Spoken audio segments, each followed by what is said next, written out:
Hello friends, welcome to smile talk paramedical channel. Friends, paramedical board ವತಿಯಿಂದ ನೀವು ಈಗಾಗಲೇ ಒಂದು ಆನ್ಲೈನ್ ಅಪ್ಲಿಕೇಶನ್ ಹಾಕಿದ್ದೀರಿ. ಸೊ ಪೇಮೆಂಟನ್ನು ಕೂಡ ಮಾಡಿದ್ದೀರಿ. ಆದರೆ ನಿಮ್ಮ ಪೇಮೆಂಟು ಕ್ಲಿಯರ್ ಆಗಿಲ್ಲ ಅಂತಂದರೆ ಸೊ ಏನಾಗ್ತಾಯಿದೆ ಅಂತಂದರೆ, ಇವತ್ತು ಈವ್ನಿಂಗಲ್ಲಿ ನಾನು ಒಂದು 2 ವಿದ್ಯಾರ್ಥಿಗಳದ್ದು ಪೇಮೆಂಟನ್ನು ಮಾಡಿದ್ದೆ. ಸೊ ಆ ಒಂದು ಪೇಮೆಂಟ್ ಮಾಡಿದ್ರೆ ಪೆಂಡಿಂಗ್ ತೋರಿಸ್ತಾಯಿತ್ತು, ಸ್ಟೇಟಸ್ ಪೆಂಡಿಂಗ್ ತೋರಿಸ್ತಾಯಿತ್ತು. ಬಟ್ ಅಮೌಂಟ್ ರಿಟರ್ನ್ ಆಗಿದೆ, ನನ್ನ ಅಕೌಂಟಿಗೆ ಅಮೌಂಟ್ ರಿಟರ್ನ್ ಆಗಿದೆ. ಸೊ ರಿವರ್ಸಲ್ ಅಂತ ಅಮೌಂಟ್ ರಿಟರ್ನ್ ಆಗಿದೆ. ನಾನು ಫೋನ್ಪೇ ಮುಖಾಂತರ ಮಾಡಿದ್ದೆ, ನನಗೆ ಈವ್ನಿಂಗಲ್ಲಿ ಅಮೌಂಟ್ ರಿಟರ್ನ್ ಆಗಿದೆ.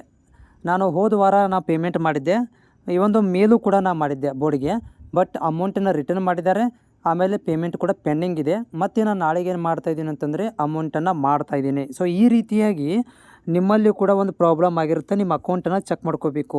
ಭಾಳಷ್ಟು ವಿದ್ಯಾರ್ಥಿಗಳು ಏನು ಮಾಡಿರ್ತಾರೆ ಅಂದರೆ, ನೆಟ್ ಸೆಂಟರ್ ಅಣ್ಣನೇ ಹಾಕಿದ್ದಾನೆ, ಅವನದೇ ಅಕೌಂಟಿಂದ ಕಟ್ಟಾಗಿದೆ ಅಂತ. ಅವನು ತುಂಬ ಬ್ಯುಸಿ ಇರ್ತಾನೆ, ಯಾರ್ದು ಅಮೌಂಟ್ ಎಷ್ಟು ಬಂತು ಗೊತ್ತಾಗೋದಿಲ್ಲ.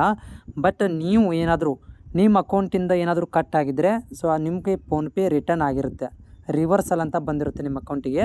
ಚೆಕ್ ಮಾಡಿಕೊಳ್ರಿ. ಇನ್ ಕೇಸ್ ಬಂದಿಲ್ಲ ಅಂತಂದರೆ ಸೊ ನೀವು ಏನು ಮಾಡಬೇಕಂತಂದರೆ, ಬೋರ್ಡ್ಗೆ ಇಲ್ಲಿ ಕೊಟ್ಟಿರುವಂಥ ನಂಬರ್ ತೋರಿಸ್ತೀನಿ, ಈ ನಂಬರಿಗೆ ಕಾಲ್ ಮಾಡಬೇಕು. ಸೊ ನಿಮ್ಮ ಸ್ಕ್ರೀನ್ ಮೇಲೆ ತೋರಿಸ್ತಾ ಇದ್ದೀನಲ್ಲ, ಇಲ್ಲಿ ಒಂದು ಈ ನಂಬರ್ಗಳಿಗೆ ಕಾಲ್ಗಳನ್ನು ಮಾಡಿ ನೀವು ಏನು ಮಾಡಬೇಕಂತಂದರೆ, ಅವ್ರಿಗೆ ಕೇಳಬೇಕಾಗತ್ತೆ. ವರ್ಕಿಂಗ್ ಡೇ ಒಳಗಡೆ ಮಾತ್ರ, ವರ್ಕಿಂಗ್ ಡೇಯಲ್ಲಿ ನೀವು ಕಾಲ್ ಮಾಡಿ ಅವರಿಗೆ ಮಾಹಿತಿಯನ್ನು ಪಡ್ಕೊಳ್ಬೋದು. ಬೆಳಗ್ಗೆ 10:00 1 ಗಂಟೆ ತನಕ ಕಾಲ್ಗಳನ್ನು ರಿಸೀವ್ ಮಾಡ್ತಾರೆ. ಅವಾಗ ಕೂಡ ನೀವು ಮಾತಾಡ್ಬೋದು. ಈ ಕೊಟ್ಟಿರುವಂಥ ದೂರವಾಣಿ ಸಂಖ್ಯೆ ಕಾಲ್ ಮಾಡಿ ನೀವು ಈ ಸಲ ಪೇಮೆಂಟ್ ಆಗಿದೆ ಅದನ್ನು ಕ್ಲಿಯರ್ ಮಾಡಿ ಅಂತ ಹೇಳಬೇಕು. ಇಲ್ಲಪ್ಪ ಅಂತಂದರೆ 7 ವರ್ಕಿಂಗ್ ಡೇ ಅಂದರೆ ಗೌರ್ಮೆಂಟ್ ಹಾಲಿಡೇ ಬಿಟ್ಟು 7 ವರ್ಕಿಂಗ್ ಡೇ ಒಳಗಡೆ ನಿಮಗೆ ಪೇಮೆಂಟ್ ಅಪ್ಡೇಟ್ ಆಗುತ್ತೆ.